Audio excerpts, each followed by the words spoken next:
जय हिंद, वंदे मातरम, भारत माता की जय।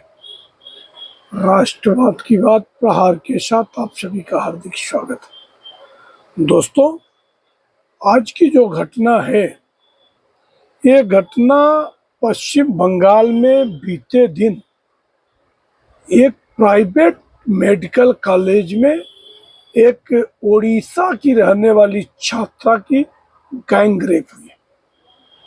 अब देखो, पश्चिम बंगाल इस समय अपराध के मामले में नंबर 1 पे चल रहा है और पश्चिम बंगाल में जो अराजकता फैलाया है ममता बनर्जी ने, न तो उनको जनता का कोई संवेदना है और न जनता से कोई डर है। पूरे गुंडा पाल रखे हैं और लड़की के साथ गैंगरेप होना कितना दुर्भाग्यपूर्ण है। और इसके बाद ममता बनर्जी का गैर जिम्मेदाराना बयान और मर्माहत करता है। मतलब किसी के जख्मों पर आप नमक छिड़क रही है। ममता बनर्जी ने कहा 12:30 बजे रात लड़की को हॉस्टल से निकलने की क्या जरूरत थी? तो क्या लड़कियां घर में बुर्का नशी होकर घर में बैठे? इसके पहले जब आरजीकर कॉलेज का मामला आया था, सारे मेडिकल और डॉक्टर लोग रास्ते पर महीनों तक थे, मगर फिर भी ममता बनर्जी उस प्रिंसिपल को बचाने की कोशिश की जो अपराध में लिप्त था और उसको आरजीकर कॉलेज से निकालकर दूसरे कॉलेज में ट्रांसफर कर दिया। कितना दुर्भाग्यपूर्ण है। एक तरफ महिला मुख्यमंत्री हो और आपको महिलाओं के प्रति संवेदना होनी चाहिए। जहां एक तरफ सरकार महिला सशक्तिकरण के लिए एक से एक योजनाएं ला रही है और पूरे देश में महिलाओं के लिए दुनिया भर की स्कीम चलाई जा रही है कि जिससे महिलाओं का पुनरुत्थान हो और महिलाएं हर क्षेत्र में आगे बढ़े, मगर यहाँ आप प्रतिभा को दबाना चाहती हो। रेपिस्ट कोई भी हो, मैं उसमें राजनीतिक या धर्म का चश्मा नहीं देखता हूँ। मैं सिर्फ ये देखता हूँ, रेपिस्ट किसी जात का भी नहीं होता, वो रेपिस्ट अपराधी है। ऐसे रेपिस्ट को तुरंत मौके वारदात पे फांसी की सजा हो, नहीं तो चौक चौराहे पे उसकी हत्या पीट पीट कर की जाए, तालिबानी सजा मिले। मगर अपने देश में न जाने इतने कानून बने, पोस्को एक्ट बना, 10-10 साल की सजाएं हुई, मगर अपराध पूरे देश में महिलाओं के लिए बढ़ रहा है। अभी ममता बनर्जी इसके बाद कहती है कि रेप तो पश्चिम उड़ीसा में भी हुआ, रेप तो उत्तर प्रदेश में हुआ, रेप तो राजस्थान में हुआ।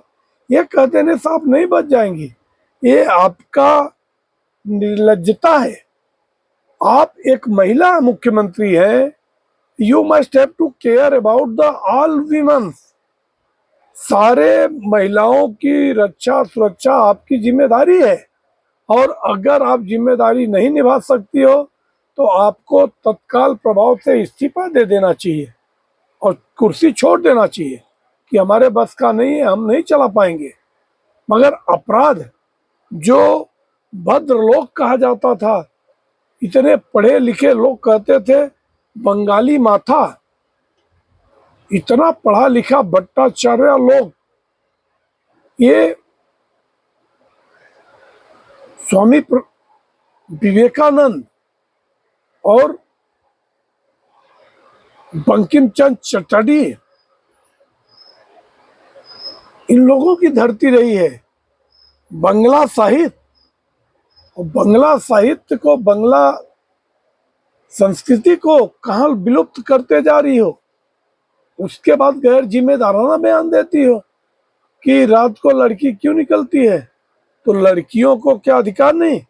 इवन अब इसमें जो लड़के पकड़े गए हैं उनको 10 दिन की न्यायिक हिरासत में भेजी गई है। बहुत बातें खुल के आएंगी, मगर उनके लिए पहले ही शील्ड बन के खड़ी होती ममता बनर्जी। ये गलत है। मैं इसको कभी इंडोर्स नहीं करता हूं और इसको डिफेंस भी नहीं करता।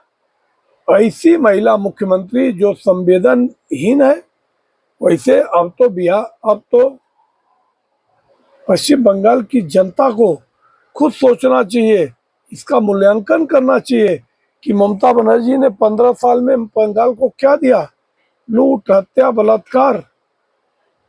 आज वहां पे लोग डर के साए में जी रहे हैं। अब लड़की के माँ बाप जो उड़ीसा से आए हुए हैं, सरकारें कहीं की भी हो, अगर जो रेपिस्ट के बचाव में निकल जाए, अपने देश का कानून और अपने देश के माननीय न्यायाधीश जो करोड़ों रुपए टैक्स पेयरों का पैसा लेके दूध मलाई खा रहे हैं, उनको शर्म आनी चाहिए। ऐसी सरकारों को बर्खास्त करना चाहिए। अभी केंद्र सरकार अगर इनको बर्खास्त कर दे तो पूरे देश में हंगामा मच जाएगा कि विपक्षी सरकारों को जानबूझ के इंदिरा गांधी की तरफ बर्खास्त किया जा रहा है। मगर मैं बात अपील करना चाहता हूं बंगाल की जनता से कि आने वाले 2026 के चुनाव में इस ममता को उसकी जगह दिखाने का समय है। जैसा केजरीवाल को निपटा दिया, उसको भी ऐसा लगता था कि मैं दिल्ली का राजा हूं, वैसा ही ममता बनर्जी को भी लगता है। और ये सही समय आया सही फैसला लेने का और इसको सबक सिखाने का है। हम इसी बात से हम भी आहत है कि वहां की जनता अभी भी भर भर के ममता बनर्जी को वोट देती है, और महिला होके उसकी अगर संवेदना मर गई है तो बंगाल की जनता को जरूर सजग होना चाहिए। इस पे कठिन, सबसे कठोर प्रतिक्रिया दिया है तो ओडिशा के मुख्यमंत्री मोहन मांझी ने। उन्होंने कहा मैं शर्मिंदा हूं और सरकार को उचित कार्रवाई करनी चाहिए। ऐसी कार्रवाई करे कि एक मिसाल बने, नजीर बने, अपराधियों के रूह कांपने चाहिए। एक महिला मुख्यमंत्री थी मायावती के राज्य में कांपती थी जनता, अपराधी कांपते थे, बलात्कारी कांपते थे। मगर आज ममता बनर्जी की जो संवेदन शून्य प्रतिक्रिया है, ये झकझोर देती है। आप लोगों को अगर हमारा विश्लेषण अच्छा लगे तो आप हमारे चैनल को सब्सक्राइब करें। हाँ, ऐसे ज्वलंत मुद्दे पे हमारी पैनी नजर रहेगी, इसके लिए ही हमने ये चैनल बनाया है। राष्ट्रवाद की बात, इससे कोई भी सरकार हो, किसकी भी गलती रहेगी, हम उसके खिलाफ आवाज बुलंद करेंगे। आप लोगों से भी मेरी यही अपील है कि आप लोग भी कंधे से कंधा मिलाकर हमारे चैनल को सब्सक्राइब करें और लोगों तक शेयर करें। जय हिंद, वंदे मातरम, भारत माता की जय। धन्यवाद।